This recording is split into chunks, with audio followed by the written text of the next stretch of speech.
बिहार बदलाव इजलास में मुस्लिम समाज को संबोधित करते हुए प्रशांत किशोर ने कहा कि भाजपा को हराने की लड़ाई सिर्फ मुसलमानों की नहीं बल्कि पूरे देश के लोगों की है। देश के 50% हिंदू भाजपा के खिलाफ है। अगर उनमें से सिर्फ 20% भी मुस्लिम समाज के साथ आ जाए तो हमारी लड़ाई जीती हुई समझिए। आज़ादी की लड़ाई गांधी, लोहिया और समाजवादियों ने लड़ी थी, भाजपाइयों ने नहीं। जन स्वराज की यात्रा बिहार के हर कोने में सियासी माहौल बदल रही है। प्रशांत किशोर के तीखे हमलों और जनता के बीच बढ़ती पकड़ ने सत्ता पक्ष 20 बरस मुख्यमंत्री रहने के बाद चुनाव के 20 दिन पहले अगर आप औद्योगिक नीति की घोषणा कर रहे हैं तो ये दिखाता है कि आपने 20 बरस कुछ नहीं किया है।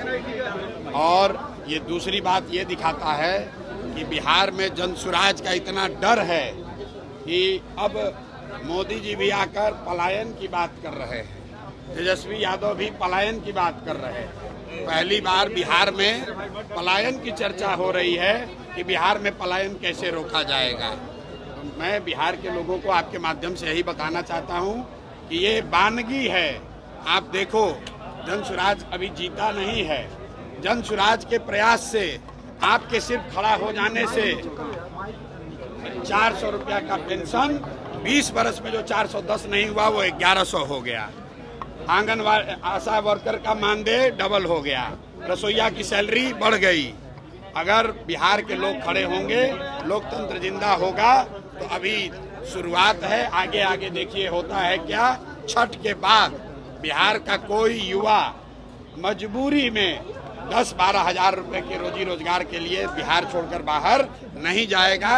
जन स्वराज की व्यवस्था बनी और बनने जा रही है तो ये चीज लागू हो जाएगा। तेलंगाना के मुख्यमंत्री रेवंत रेड्डी जो है राहुल गांधी यादव के साथ घूम रहे हैं। सिवान से आज काफी लोग शामिल हुए हैं। वहीं का एक लड़का इमरान है जो CNRC के आंदोलन में और दिल्ली दंगे के आरोप में जेल में बंद है। उसके बारे में आपको भाई, आज से करीब 6 महीना पहले जन स्वराज ने एक नंबर जारी किया हुआ है कि किस समाज का कोई भी वर्ग, मुस्लिम साथी इंक्लूडेड, अगर उनके साथ कोई कानूनी तौर पर जाती हुई है या सरकार उनके साथ कुछ गलत कर रही है तो जन स्वराज को संपर्क करें। जन स्वराज अपने खर्चे पर अपनी ताकत लगाकर उनकी कानूनी और लोकतांत्रिक लड़ाई लड़ेगा।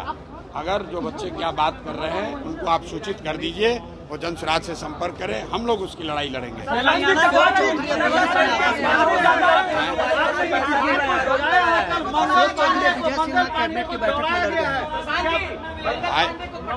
देखिए, ऐसा है, लोगों ने मान ली है क्या? देखिए, मैंने आपको पहले कहा है कि पिछले 3 वर्षों में पटना की सड़कों पर बिहार के लोग पीटे गए हैं। चाहे जो भी गया हो, सरपंच गए, मुखिया गए, अभ्यर्थी गए, टिकटार्थी गए, आंगनवाड़ी सेविका गई, आशा गई, जो गया उसको नेताओं ने, नीतीश कुमार ने लाठी से मरवाया। अब जनता की बारी है, जनता जग गई है। और आप देखिएगा, जब ये गांव में लोग आएंगे इनको जनता दौड़ा दौड़ा कर मारेगी। वोट की तो बातें छोड़ दीजिए, इस बार कई नेताओं की हिम्मत नहीं होगी कि वो गांव में वोट मांगने आए। क्यों? क्योंकि आप उन्हीं गांव के बच्चों को तो लाठी से मारे हो। पुलिस वालों ने जूता पहनकर इन्हीं बच्चों के पेट पर लात रखा है। बिहार के लोगों को अब रास्ता मिल गया है। राजद के डर से नीतीश भाजपा और मोदी के डर से लालू का लालटेन जलाने की मजबूरी खत्म हो गई। अब एक नई व्यवस्था बन रही है, जन स्वराज की व्यवस्था, जिसमें बिहार के बच्चों के लिए रोजगार है, जिसमें बिहार के बच्चों के लिए शिक्षा है और जिसमें सबसे बढ़कर इस बात की गारंटी है कि बिहार से पलायन साल भर के अंदर बंद। अशोक चौधरी, विजय सिन्हा कैबिनेट के बैठक में आपस में लड़ गए हैं। भाई, ये लोग, इनका कोई आपस में इनका आचार विचार पूरा सिर्फ लूट का झगड़ा है कि कौन कितना ज्यादा लूट सकता है।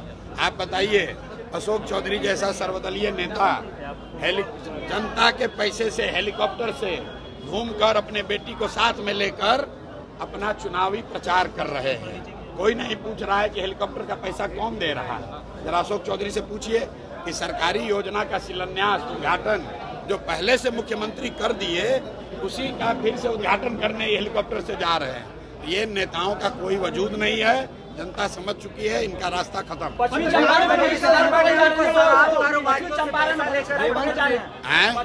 कई राष्ट्रीय एवं अंतर्राष्ट्रीय अवार्ड से सम्मानित डॉक्टर रश्मि प्रसाद, विश्व स्तरीय तकनीक, एक्सी, IVF, IUI, ब्लास्टोसिस्ट ट्रांसफर की समुचित व्यवस्था, 234, 235, लड्डू गोपाल मिष्ठान भंडार के नजदीक, पाटलिपुत्रा कॉलोनी, पटना। ना सिर्फ धार, ना केवल रफ्तार, खबरों में सार और मजबूत आधार, क्योंकि आप देख रहे हैं समृद्धि न्यूज, एक नई खोज।